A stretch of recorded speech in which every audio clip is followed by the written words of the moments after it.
আল কোরআনের কিছু কিছু ছোট সূরার মাঝে গভীরতম শিক্ষা লুকিয়ে আছে। আল্লাহ সুবহানাহু ওয়া তাআলা তার অপরিসীম প্রজ্ঞা থেকে সূরাগুলোকে সংক্ষিপ্ত রেখেছেন যেন মানুষ সহজে এগুলো মুখস্থ করতে পারে এবং এগুলো থেকে জীবনের জন্য সবচেয়ে শক্তিশালী কিছু শিক্ষা সহজে মনে রাখতে পারে। আল্লাহ সুবহানাহু ওয়া তাআলা এমন একটি সময়ের কথা বর্ণনা করছেন যখন রাসূলুল্লাহ সাল্লাল্লাহু আলাইহি ওয়াসাল্লাম তার জীবনের কঠিন একটি সময়কাল অতিবাহিত করছিলেন। প্রথম দিকে তিনি যখন দ্বীনের দাওয়াত প্রচার করছিলেন, বেশিরভাগ মানুষ এই দাওয়াত শোনার প্রতি আগ্রহী ছিল না। হুদায়বিয়ার সন্ধি পরবর্তী সময়কালের মতোও ছিল না, যখন দলে দলে মানুষ ইসলামের সুশীতল ছায়াতলে আশ্রয় নিচ্ছিল। নবুয়তি মিশনের প্রথম দিকে মানুষ তার জন্য কাজটা অনেক কঠিন করে তুলেছিল। যে কেউ রাসূলুল্লাহ সাল্লাল্লাহু আলাইহি ওয়াসাল্লামের দাওয়াত গ্রহণ করত, সুফাহা তথা বোকা বলা হতো, বুদ্ধিহীন বলা হতো, অথবা বলা হতো তিনি এদেরকে বোকা বানিয়েছেন। কেউ ইসলাম গ্রহণ করলেই তাকে এই সমস্ত অভিযোগে অভিযুক্ত করা হতো। ঠিক সেই সময় আল্লাহ আযজা ওয়া জাল্লা এই গভীর অর্থপূর্ণ সূরাটি নাজিল করেন এবং তাকে স্মরণ করিয়ে দেন আল্লাহ সর্বদা তার প্রতি অনুগ্রহ করে যাচ্ছেন। কোরআনের বিভিন্ন জায়গায় বিভিন্ন ধরনের অনুগ্রহের কথা উল্লেখ করা হয়েছে। যেমন অন্য একটি সূরায় আল্লাহ বলেন, আলাম ইয়াজিদিকা ইয়াতীমান ফাআওয়া, আল্লাহ কি আপনাকে ইয়াতীম হিসেবে পাননি, অতঃপর তিনি আপনাকে আশ্রয় দিয়েছেন। ওয়া ওয়াজাদাকা দাল্লান ফাহাদা ওয়া ওয়াজাদাকা আইলান ফাআগনা, আল্লাহ বলেন তিনি আপনাকে পথ খুঁজতে থাকা অবস্থায় পেয়েছেন। তিনি আরো বলেন তিনি আপনাকে নিঃস্ব পেয়েছিলেন এবং তিনি আপনাকে সম্পদশালী করে দিয়েছেন, অর্থাৎ খাদিজা রাদিয়াল্লাহু তাআলা আনহার সাথে বিয়ের মাধ্যমে। কিন্তু এই সূরায় আল্লাহ আযজা ওয়া জাল্লা ভিন্ন রকম একটি অনুগ্রহের কথা বর্ণনা করছেন, গভীর একটা অনুগ্রহ। আল্লাহ আযজা ওয়া জাল্লা বলেন, আলাম নাশরাহ লাকা সাদরাক, আমি কি আপনার জন্য আপনার বক্ষ সম্প্রসারিত করিনি। আরবি ভাষায় বক্ষ সম্প্রসারণ মানে প্রশান্তিতে থাকা, শান্ত থাকা। রাসূলুল্লাহ সাল্লাল্লাহু আলাইহি সাল্লাম সহজ কোনো পরিস্থিতিতে ছিলেন না। তার আশেপাশে সবাই তার বিরুদ্ধে সমানে অভিযোগ করে যাচ্ছিল, নয়তো তাকে শারীরিকভাবে আক্রমণ করতে চাইতো। তার নিজের গোত্রের লোকেরাও তাকে পরিত্যাগ করেছিল। কোনো কিছুই তখন সহজ ছিল না। তবু আল্লাহ বলছেন এই সব প্রতিকূল পরিস্থিতিতেও আপনার প্রতি সবচেয়ে বড় অনুগ্রহ হলো আপনার বক্ষ সম্প্রসারিত করা হয়েছে, আপনি প্রশান্তিতে আছেন। তারপর আল্লাহ আযজা ওয়া জাল্লা বর্ণনা করেন কিসের শান্তি, ওয়া ওয়াদা'না আনকা উযরাক, তিনি বোঝা দূর করে দিয়েছেন। এই আয়াতে বোঝা বলতে কি বোঝানো হয়েছে তা নিয়ে ওলামারা অনেক মন্তব্য করেছেন। তার থেকে একটি ব্যাপারে আজকের খুতবায় আলোচনা করব। রাসূলুল্লাহ সাল্লাল্লাহু আলাইহি সাল্লাম নবুয়ত লাভ করার পূর্বে মক্কা থেকে নিজেকে দূরে সরিয়ে নিতেন এবং পৃথিবীতে কেন এত দুঃখ কষ্ট তা নিয়ে চিন্তামগ্ন থাকতেন। তিনি ঘন্টার পর ঘন্টা দিনের বেলা, কখনো কখনো রাতেও চিন্তামগ্ন অবস্থায় হেরা গুহায় কাটিয়ে দিতেন। তিনি সমাজ থেকে নিজেকে এভাবে দূরে সরিয়ে নিয়ে ভাবতেন এই জীবনে কেন এত দুঃখ যাতনা। আর আল্লাহ আযজা ওয়া জাল্লা এই সমস্ত প্রশ্নের জবাব দিয়েছেন তার নিজের কথার মাধ্যমে। যখন রাসূলুল্লাহ সাল্লাল্লাহু আলাইহি সাল্লাম আল্লাহর কালামের মাধ্যমে জবাব পেলেন, আল্লাহ আযজা ওয়া জাল্লা এই ব্যাপারটাকে বর্ণনা করছেন যে তিনি আপনার বোঝা লাঘব করে দিয়েছেন। ওয়া ওয়াদা'না আনকা উযরাক, আমাদের জন্য এতে শিক্ষা হলো যে হ্যাঁ, জীবনে অনেক চাপ সইতে হয়, আর আল্লাহ বলছেন তার কালাম এই চাপ থেকে নিষ্কৃতি দান করে, ওই বোঝাগুলো দূর করে দেয়। আল্লাযী আনকাযা যাহরাক ওয়া রাফা'না লাকা যিকরাক, যা আপনার পিঠ ভেঙে দিচ্ছিল আর আমি আপনার জন্য আপনার স্মরণকে সমুন্নত করেছি। এই সূরায় যে শিক্ষাটি আল্লাহ দান করছেন তা শুধু রাসূলুল্লাহ সাল্লাল্লাহু আলাইহি সাল্লামের জন্য নয়, এটি আসলে সকল মানুষের জন্য। ফা ইন্না মা'আল উসরি ইউসরা, এর সাধারণ অনুবাদ হলো নিশ্চয়ই কষ্টের সাথে স্বস্তি রয়েছে। আজকের খুতবার কিছুটা সময় আমি এই আয়াতের উপর ব্যয় করব। আমার আপনার জন্য এই আয়াতে কি শিক্ষা রয়েছে। প্রথমে এই আয়াতের আরবি ব্যাকরণগত দিক নিয়ে আলোচনা করতে চাই। আপনাদের মাঝে যারা আরবি ব্যাকরণের সাথে পরিচিত তাদের জন্য বলছি, এখানে মুবতাদা হলো ইউসুর। ব্যাকরণগত দিক থেকে এই বাক্যের শুরু হলো স্বস্তি। যখন আমরা বাংলায় অনুবাদ করি তখন বলি নিশ্চয়ই সকল কষ্টের সাথে স্বস্তি রয়েছে, কিন্তু ব্যাকরণগত দিক থেকে সবচেয়ে শুদ্ধ অনুবাদ হলো স্বস্তি রয়েছে কষ্টের সাথে। এই বাক্যের ফোকাস হলো স্বস্তির উপর, কষ্টের উপর নয়। এখানে ইউসুর বা স্বস্তি হলো মুবতাদা, ব্যাকরণগত দিক থেকে এটাই বাক্যের শুরু। এটা কেন গুরুত্বপূর্ণ? কারণ আল্লাহ আমাদের মনোযোগ স্বস্তির উপর রাখতে চাচ্ছেন, কষ্টের উপর নয়। সহজ সময় বা স্বস্তি হয়তো পরে এক সময় আসবে, কিন্তু আল্লাহ চান আমরা যেন আমাদের মনোযোগ সামনে যে স্বস্তিদায়ক সময় আসছে তার উপর রাখি, এখন যে কষ্টে আছি তার উপর নয়। আপনি যে ধরনের কঠিন সময় দিনাতিপাত করছেন না কেন, আল্লাহ এর একটা ব্যবস্থা করবেন এবং স্বস্তিদায়ক সময় সামনে অবশ্যই আসছে। দ্বিতীয় যে বিষয়টা এখানে মনোযোগের দাবি রাখে তা হলো ইউসুর হলো নাকেরা, মানে এটি আম ওয়া আম্মাল ওয়া আজম ওয়া আকাদ, অর্থাৎ কষ্ট কি এটা সবাই জানে। হয়তো এটা অর্থনৈতিক কষ্ট, স্বাস্থ্যগত কষ্ট, মানসিক কষ্ট, আবেগ সংক্রান্ত কোনো কষ্ট, বা আপনার কষ্টের জিনিস হয়তো আপনার পাশেই বসে আছে, আমি জানি না। সবার জীবনে কোনো না কোনো সমস্যা রয়েছে। এই কষ্টদায়ক বিষয়গুলো সম্পর্কে সবাই জানে, আর এগুলো খুবই সুনির্দিষ্ট, খুবই সুনির্দিষ্ট। কিন্তু আল্লাহ বলছেন কষ্টের চেয়ে স্বস্তিটা অনেক বড়, অনেক বিস্তৃত। কষ্টের মতো স্বস্তির ব্যাপারটা অতটা জ্ঞাত নয়। অর্থাৎ কিছু স্বস্তি আসবে কিন্তু আপনি জানেন না কিভাবে সেটা চিনতে হয়। সবাই সমস্যা শনাক্ত করতে পারে কিন্তু সবাই সমাধান দিতে পারে না। আল্লাহ যখন আপনাকে স্বস্তি দিবেন, আপনি হয়তো এটাকে স্বস্তি মনে নাও করতে পারেন। আল্লাহ আপনার জীবনে স্বস্তি নিয়ে আসবেন, কিন্তু আপনি হয়তো বুঝতেও পারবেন না যে আল্লাহ আপনার জীবনে স্বস্তি নিয়ে আসছেন। তিনি আপনার জীবনে এমন দিক থেকে স্বস্তি নিয়ে আসবেন যা সম্পর্কে আপনি জানতেন, আবার এমন দিক থেকেও নিয়ে আসবেন যা সম্পর্কে আপনি ভাবতেও পারেননি। অপ্রকাশ্য জগতের ব্যাপার। এই বাক্যাংশে ইন্না মাআল উসরি অর্থাৎ কষ্টটি এটি সুনির্দিষ্ট, জানা। পরের শব্দ ইউসরান হলো নাকেরা বা অনির্দিষ্ট, অর্থাৎ স্বস্তির ব্যাপারটা অজানা। কারণ অনেক সময় মানুষ কেবল সে বিষয়ের উপর ফোকাস রাখে যা দেখা যায়, তারা যা দেখতে পায় না তার প্রতি কোনো মনোযোগ দিতে পারে না। এখন আল্লাহ আমাদেরকে বলছেন অদৃশ্য স্বস্তি বা আরাম তোমাদের জন্য আসছে সব সময়। এই অদৃশ্য স্বস্তি সব সময় বর্তমান। আরবি ইন্না শব্দের অর্থ নিশ্চয়ই। আরবি ভাষাবিদরা ইন্নাকে বর্ণনা করছেন হারফুন লিজালাতিস সাক, অর্থাৎ ইন্না বাক্যে ব্যবহৃত হয় সন্দেহ দূর করতে। একটা সহজ উদাহরণ দিচ্ছি। আপনি যদি কোনো সমস্যায় পড়েন, ধরুন সমস্যাটা দেখা দিয়েছে চাকরির কাজে বা পরিবারে। এখন কেউ এসে বলল, আরে ভাই এটা কোনো সমস্যাই না। আপনি বললেন এটা একটা বিশাল সমস্যা, অর্থাৎ সমস্যাটা সম্পর্কে আপনার মনে কোনো সন্দেহ নেই, কিন্তু সমাধান নিয়ে সন্দেহ আছে। সমস্যাটা কি, কোন দিন শেষ হবে, এই বিষয়ে আপনার সন্দেহ রয়েছে।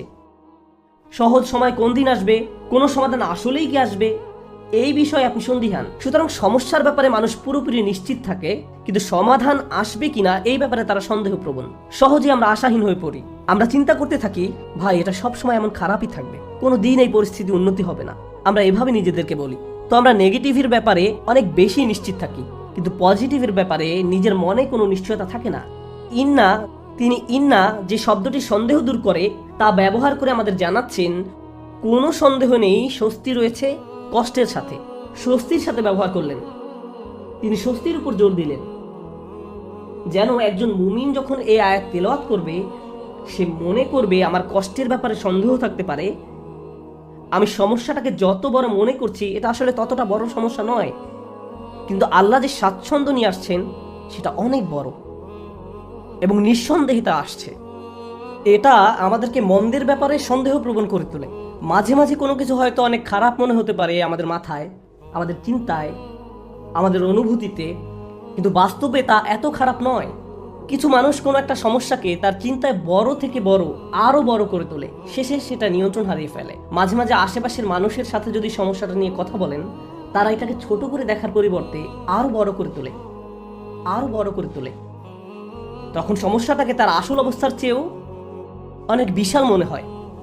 আর যে স্বস্তি আল্লাহ নিয়ে আসছেন তা আপনার সামনেই বর্তমান, কিন্তু আপনি তা দেখছেন না, কারণ সমস্যাটাকে আপনি কাল্পনিক দৃষ্টিতে অনেক বড় করে দেখছেন। তাই আল্লাহ আযজা ওয়া জাল্লা বলছেন স্বস্তি আসার ব্যাপারে নিশ্চিত থাকো, এই ব্যাপারে মনে কোনো সন্দেহ পোষণ করো না। এই আয়াতের শেষ যে শিক্ষাটি আমি আপনাদের সাথে শেয়ার করতে চাই, সূরাটি শেষ করার পূর্বে এবং শেষ অংশটি কিভাবে এই অংশের সাথে সম্পর্কযুক্ত তা আলোচনা করার পূর্বে, সেটা হলো আল্লাহ বলেননি কষ্টের পর স্বস্তি আছে। তিনি পর শব্দটি ব্যবহার করেননি, তিনি ব্যবহার করেছেন সাথে শব্দটি, ইন্না মাআল উসরি ইউসরা। তিনি ইন্না বা'দাল উসরি ইউসরা বলেননি। সাথে এবং পরে এই দুইটা শব্দের মাঝে বিশাল পার্থক্য আছে। এখানে বড় পার্থক্য রয়েছে কষ্টের সাথে স্বস্তি আছে এবং কষ্টের পরে স্বস্তি রয়েছে, এই দুই কথার মাঝে বড় একটা ফারাক আছে। দুটি পার্থক্য আপনাদের সাথে শেয়ার করতে চাই। একটি পার্থক্য হলো, হয়তো আপনি যখন একটি সমস্যার মধ্য দিয়ে দিন পার করছেন, সেই সমস্যাটির সাথে কিছু স্বস্তির বিষয়ও আপনার জীবনে এসেছে যা আপনি উপলব্ধিও করতে পারেননি। বর্তমান সমস্যাটি যতটা কঠিন মনে হোক না কেন, বিকল্প হয়তো আরো অনেক বেশি কঠিন হতো। হয়তো একটি দরজা বন্ধ হওয়ার কারণে আরো 5টি দরজা খুলে গিয়েছে।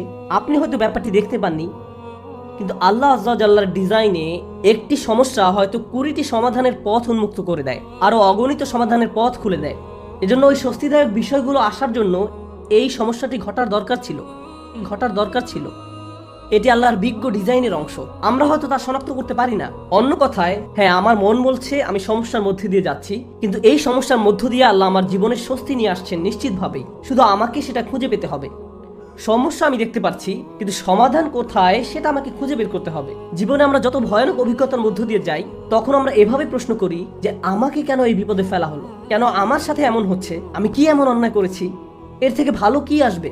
আপনাদেরকে বলছি, ওই অভিজ্ঞতাগুলোর প্রত্যেকটাই কোনো না কোনো সহজতা, স্বস্তি বা ভালো সাথে করে নিয়ে আসে, যা আমরা দেখতে পাই না।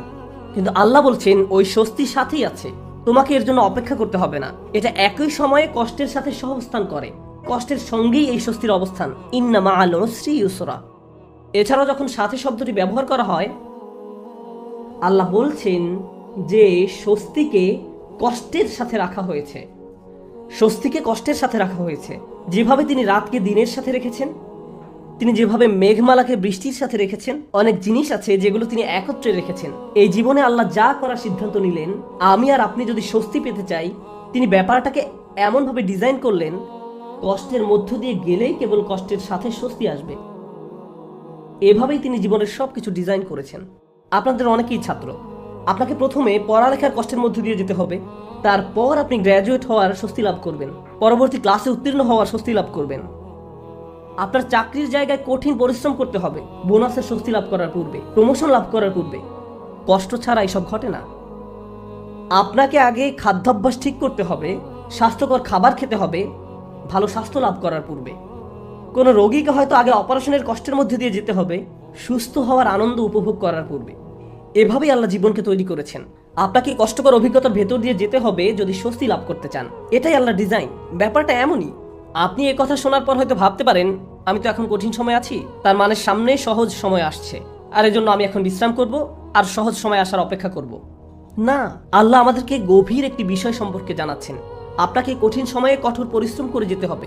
বসে বসে এমনটি ভাবলে হবে না যে আল্লাহ তো সহজের প্রতিশ্রুতি দিয়েছেন, তাই আমি তার অপেক্ষায় থাকবো আর বসে বসে কাঁদবো। No.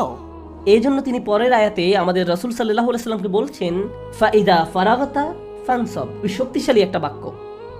অতএব যখন আপনি অবসর পান পরিশ্রম করুন। স্বস্তি এবং কষ্টের সাথে এর সম্পর্ক কি? স্বস্তি এবং কষ্টের সাথে এর সম্পর্ক কি?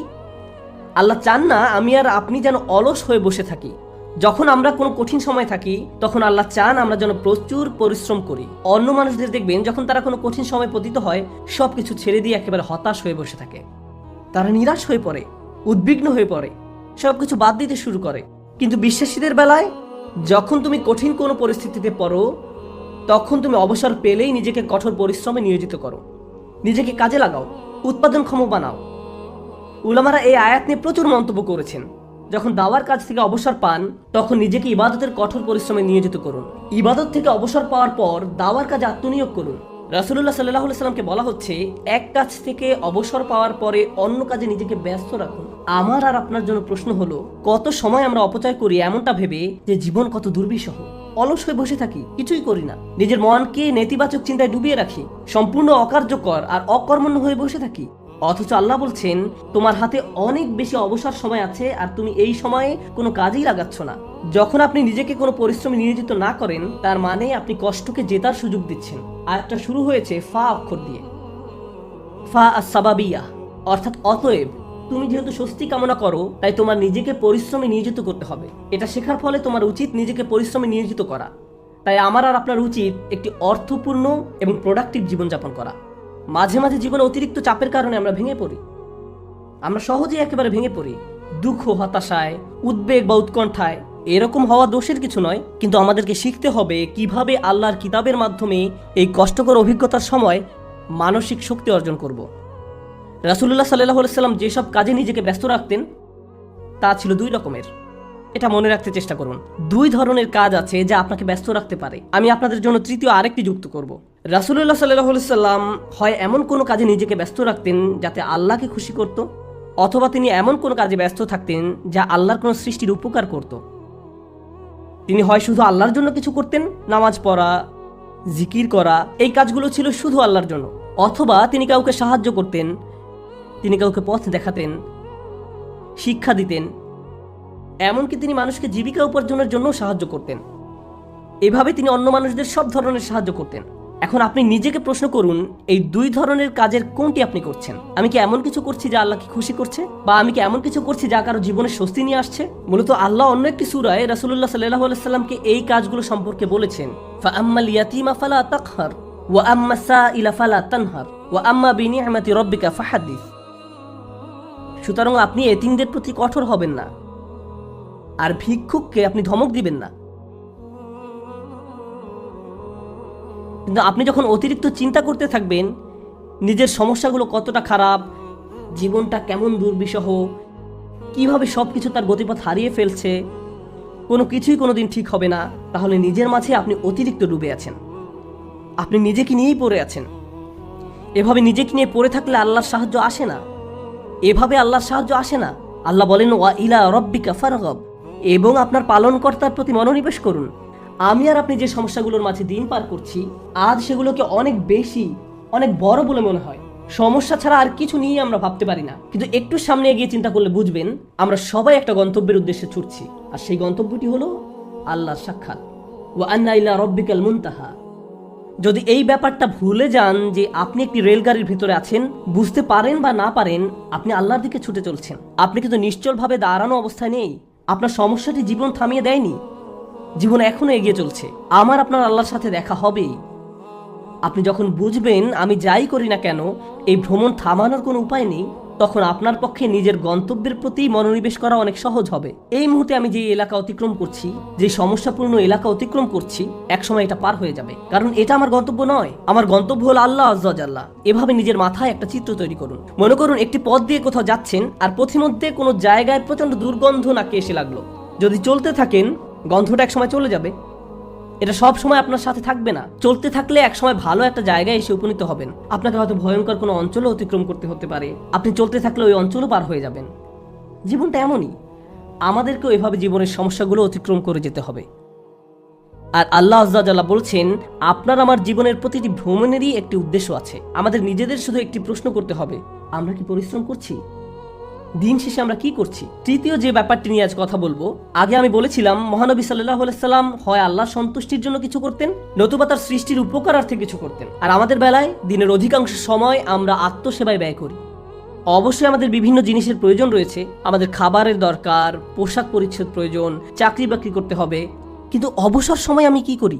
আয়াতটি কিন্তু আপনার দিনের 24 ঘন্টা সময় নিয়ে কথা বলছে না, আয়াতটি আপনার ফ্রি সময় নিয়ে কথা বলছে। আচ্ছা ঠিক আছে, আপনার এক্ষেত্রে কিছুই করার নেই, আপনাকে ভোর 5টায় ঘুম থেকে উঠতে হয়, 6টার মধ্যে অফিসে পৌঁছতে হয়, এবং সন্ধ্যা 6টা পর্যন্ত অফিস করতে হয়, 7:30 পর্যন্ত ট্রাফিক জ্যামে আটকা থাকতে হয়। ঠিক আছে, কোনো সমস্যা নেই, আপনার কোনো অবসর নেই। কিন্তু যখন অবসর পান তখন কি করে সময় পার করেন? যখন ফ্রি থাকেন সে সময় কি করেন? আল্লাহ আপনার জীবনের সহজ সময় আনবেন কিনা তা নির্ভর করে আপনার অবসর সময় আপনি কি করেন তার উপরে। অবসর সময়ের কর্মকাণ্ড তা নির্ধারণ করবে। আপনি নিজের প্রতি সৎ থেকে আমাদেরকে প্রশ্ন করতে হবে, অবসর পেলে আমরা কি করি? আর আমাদের ছেলে মেয়েদের কিভাবে অবসর কাটাতে শেখাই? যখনই তারা একটু ফ্রি সময় পায় ভিডিও গেম খেলা শুরু করে, যখনই তারা একটু ফ্রি সময় পায় টিভি ছেড়ে দেয়। আমরা উপকারী কিছু করছি না, আমরা প্রোডাক্টিভ কিছু করছি না। একটু সময় পেলে আমরা স্বার্থপর বিনোদনে ব্যস্ত হয়ে পড়ি, স্বার্থপর ভোগবিলাসে যুক্ত হয়ে পড়ি। মাথার মধ্যে শুধু এই চিন্তাগুলো ঘুরপাক খেতে থাকে, দুপুরে কি খাবো, রাতে কি খাবো, কোন সিনেমাটা দেখবো। কিছু দেখতে চাও, কিছু খেলতে চাও, দিন রাত সারাক্ষণ শুধু বিনোদন, ভোগবিলাস আর অর্থহীন রঙ্গরসে ডুবে থাকা। আমাদের জীবন এমনই হয়ে গিয়েছে। কিভাবে এটা ফানসাব? এটা ফানসাব নয়, আল্লাহর এই নির্দেশে ফাইজা ফারাগতা ফানসাব। কোনো ব্যক্তি যদি এভাবে আমোদ প্রমোদের মাঝে নিজেকে হারিয়ে ফেলে তখন কি হবে জানেন? এগুলো তার জীবনকে আরো কঠিন করে তুলবে। আমি বলছি না আপনি কোনো কিছু খেলতে পারবেন না বা কোনো ধরনের বিনোদন করতে পারবেন না। আমি জানি এটা গ্রীষ্মের সময়, স্কুল ছুটির কারণে বাচ্চারা এখন খেলাধুলা করতে চায়, এটা ঠিক আছে, কিন্তু তাদেরকে একই সাথে শেখাতে হবে কিভাবে সময়ের উত্তম ব্যবহার করতে হয়। তারা এটা শিখতে পারবে না যদি তারা আপনার কাছ থেকে না শেখে। আমরা যদি অবসর সময় পেলেই অপচয় করা শুরু করি, অর্থহীন কাজে নষ্ট করে ফেলি, উপকারী কোনো কাজে সময় ব্যয় না করি, তাহলে তারাও এই অভ্যাস আমাদের কাছ থেকে আয়ত্ত করবে। আমরা দৃষ্টান্ত রেখে যাচ্ছি, আমরা আমাদের আচার আচরণকে তাদের জন্য অনুকরণীয় হিসেবে উপস্থাপন করছি। আমরা এই আয়াত অনুযায়ী জীবনযাপন করলে তারা প্রশ্ন করবে, কেন তুমি সারাক্ষণ ব্যস্ত থাকো? কেন আমরা সব সময় কাউকে না কাউকে সাহায্য করি? আমরা এতবার মসজিদে কেন যাই? আমরা সারাক্ষণ এটা ওটা শিখছি কেন? আমাদের অবসর কোথায়? ফাইদা ফারাগতা ফানসাব, অর্থাৎ অতএব যখন অবসর পান পরিশ্রম করুন। فإن مع العسر يسرا إن مع العسر يسرا فإذا فرغت فانصب وإلى ربك فارغب। নিশ্চয়ই কষ্টের সাথে স্বস্তি রয়েছে। এই নির্দেশগুলো আল্লাহ আমাদের মহানবী সাল্লাল্লাহু আলাইহি সাল্লামকে প্রদান করেছিলেন। এই বিষয়গুলোর উপর ফোকাস করতে তাকে নির্দেশ দেওয়া হয়েছিল সাল্লাল্লাহু আলাইহি সাল্লাম। আমরা যদি আমাদের জীবনকে উন্নত করতে চাই, আমাদেরকেও এই শিক্ষাগুলো নিজেদের জীবনে বাস্তবায়ন করতে হবে। আমাদের সবারই জীবনে কোনো না কোনো সমস্যা রয়েছে। একটি সমস্যার সবচেয়ে বড় কঠিন দিক কোনটি? সমস্যার বাহ্যিক দিক মোকাবেলা করা সবচেয়ে কঠিন নয়, সবচেয়ে কষ্টকর ব্যাপারটি ঘটে আমাদের হৃদয়ে। সবচেয়ে দুরূহ ব্যাপার হলো সমস্যার সময় আমার অনুভূতি নিয়ন্ত্রণ করা। এটা আমাকে পুরোপুরি অসার, নিস্তেজ বানিয়ে দেয়। এখন সূরাটির দিকে লক্ষ্য করুন। প্রথমে যে স্বস্তি আল্লাহ আমাদের রাসূল সাল্লাল্লাহু আলাইহি ওয়াসাল্লামকে প্রদান করেন, আলাম নাশরাহ লাকা সাদরাক, হে নবী, আমি কি তোমার বক্ষদেশ প্রসারিত করে দেইনি? আমি তোমাকে প্রশান্তি দান করেছি। এখন মানুষ যখন শুনতে পায় আল্লাহ সুবহানাহু ওয়া তাআলা মহানবী সাল্লাল্লাহু আলাইহি সাল্লামকে মানসিক প্রশান্তি দান করেছেন, একজন মানুষের জন্য সম্ভাব্য সবচেয়ে যাতনাদায়ক সময়েও তিনি মানসিক দিক থেকে প্রশান্তিতে ছিলেন। ফাইদা ফারাগতা ফানসাব ওয়া ইলা রাব্বিকা ফারগাব। অতএব যখন অবসর পান পরিশ্রম করুন এবং আপনার পালনকর্তার প্রতি মনোনিবেশ করুন। আমরা যদি এই কাজটি করতে পারি তাহলে আশেপাশের মানুষ আমাদের সম্পর্কে যাই বলুক না কেন এতে কিছুই যায় আসে না। বাহ্যিক দিক থেকে আমরা যে সংকটেই থাকি না কেন তাতেও কিছু যায় আসে না। আমরা মানসিক দিক থেকে দারুণ প্রশান্তিতে থাকবো। অন্য সবাই তো কাঁদবে, নার্ভাস হয়ে থাকবে, কিন্তু আপনি নিজেকে প্রশান্ত পাবেন, কারণ আপনি এই মহাসত্য অনুযায়ী পথে চলেছেন। আমি দোয়া করি আল্লাহ আজ্জা ওয়া জাল্লা যেন আমাদের সবার অন্তরে প্রশান্তি দান করেন। আল্লাহ আজ্জা ওয়া জাল্লা আমাদেরকে ওই সমস্ত মানুষদের অন্তর্ভুক্ত করুন আল্লাহর করুণায় যাদের হৃদয় উন্মুক্ত হয়ে পড়েছে এবং বক্ষ প্রসারিত হয়েছে।